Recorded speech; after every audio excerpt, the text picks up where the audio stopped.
धूम्रपान और शराब पीना स्वास्थ्य के लिए हानिकारक है। ये कैंसर का कारण बनता है। Smoking and drinking are injurious to health. It causes cancer. यह फिल्म पूरी तरह से काल्पनिक है। दिव्य पात्रों, इतिहास या संस्कृति से जुड़े संदर्भ केवल सिनेमाई उद्देश्यों के लिए कल्पित किए गए हैं। इस फिल्म में दर्शाए गए सभी पात्र, पृष्ठभूमियां, घटनाएं और प्रयुक्त नाम पूर्णतः काल्पनिक हैं। वाल्मीकि रामायण में वर्णित घटनाओं को केवल मनोरंजन के उद्देश्य से नाटकीय रूप में प्रस्तुत किया गया है।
इतिहास यानी ऐसे ही हुआ।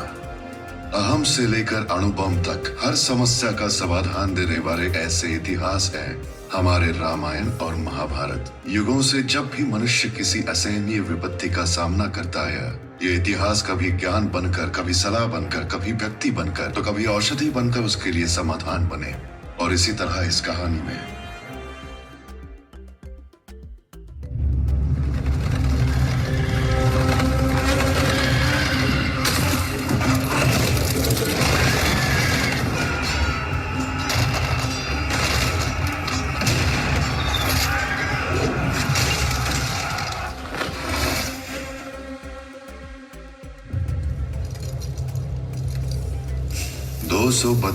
BCE लाखों लोगों को मारकर कलिंगा को जीतने वाले सम्राट अशोक को एक ही सोच ने हरा दिया, और वो थी पश्चाताप।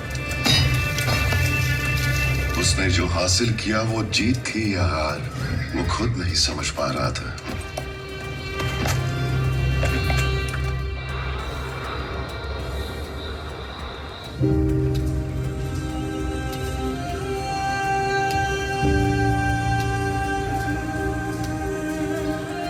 उस पश्चाताप ने एक नए निर्णय को जन्म दिया।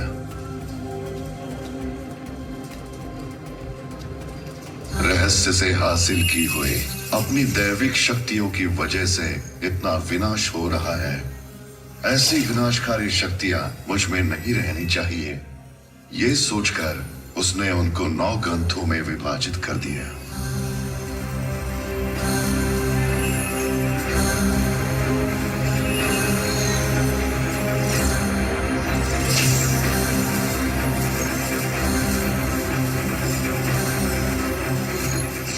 उन ग्रंथों को समर्थ योद्धाओं के हाथों में सौंपने का निर्णय लिया।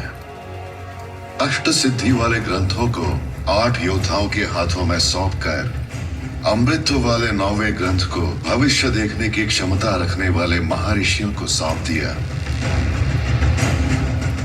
इनके द्वारा मानव जाति का संरक्षण गुप्त रूप से करने का आदेश दिया।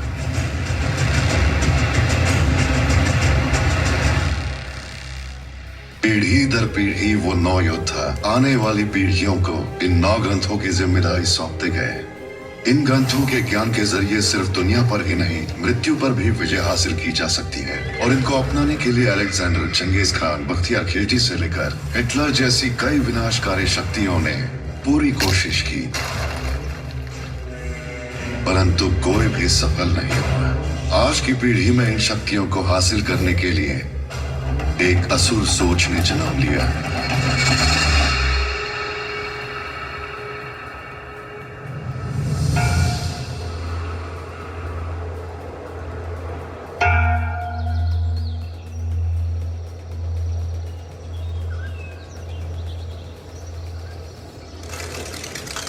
आचार्य, अंबिका जी पिछले 48 घंटों से ध्यान में है। मतलब वो कोई खतरा देख रही है।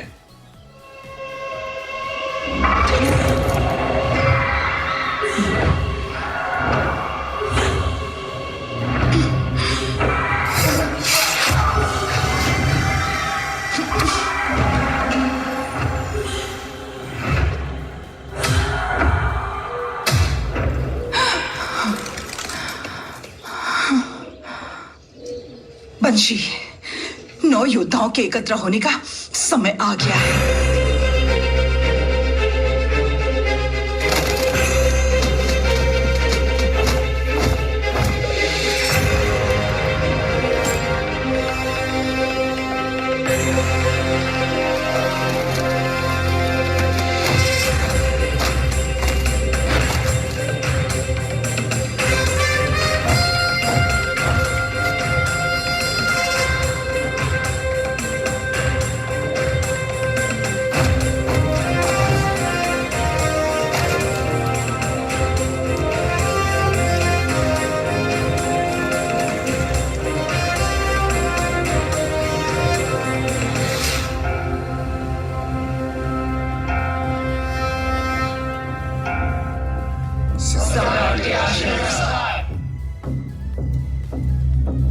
आपदा आने वाली है, हम उसे रोक नहीं सकते।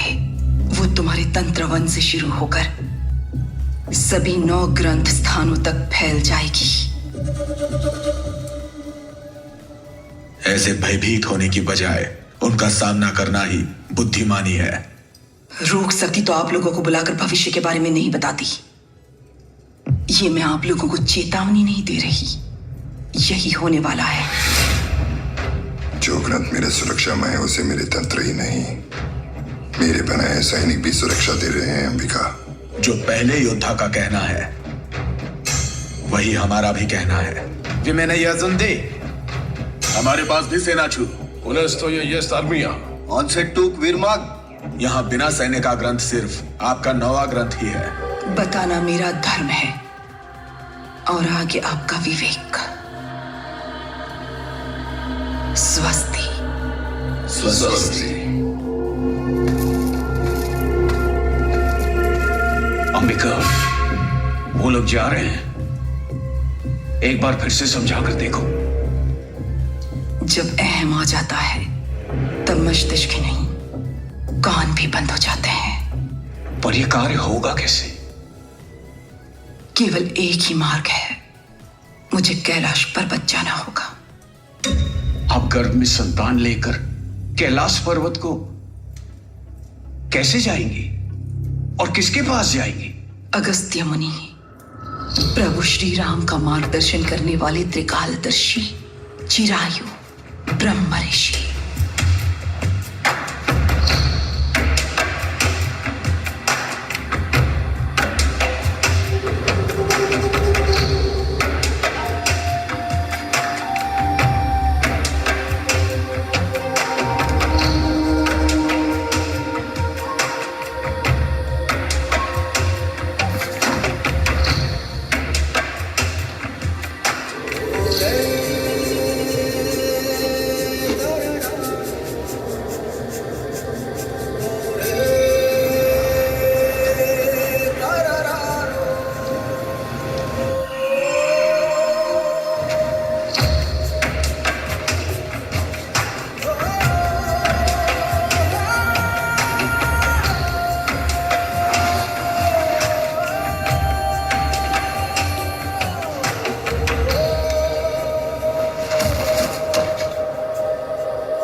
शरणागति मंजिरं करुणामय रंजनं दुरितं हरशंभोरं। तुमने जो देखा वो होने वाला है। कलयुग में जन्मी कोई भी शक्ति इसे रोक नहीं पाएगी।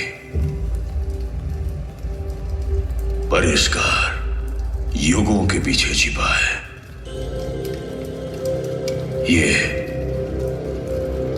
प्रभु श्री राम के समय त्रेता युग में अस्तित्व में आया हुआ शस्त्र है। रामंगलपरिरणबाणं संभवाय। वही है, मेरा है। उसे मैं लेकर आऊंगी। मार बताइए ब्रह्म ऋषि। तुम वहां तक नहीं पहुंच पाओगे। तो फिर कौन पहुंच सकता है? और वो परिष्कार चाहता है, एक महात्याग। मैं किसी भी त्याग के लिए तैयार हूं तपस्वी। जिस त्याग की बात कर रहा हूं, अगर वो तुम्हारे गर्भ में पल रहा शिशु हो तो भी तुम तैयार होगी, क्योंकि पैदा होने वाले को मां नहीं परिस्थितियां ही पालेंगी। उस शस्त्र तक पहुंचने वाले की कदम कदम पर प्रकृति परीक्षा लेगी, दंडित करेगी, शिक्षित भी करेगी। उसे जीवन में हर ठोकर सहन कर खड़ा होना पड़ेगा, और यही ठोकरें उसे युद्ध का अकेले सामना करने वाला महायोद्धा बनाएंगे। लेकिन यही क्यों? नरक यात्रा की स्थिति में तुम यहाँ तक पहुंची हो, वो मनुष्य के लिए असंभव है। तुम्हारी जैसी महासंकल्प योद्धा का अंश ही इस प्रलय को रोक सकता है। भाग्य भी इसी तरह के अंश को आशीर्वाद देता है। इन आंसुओं को दर्द समझो, यह सहमति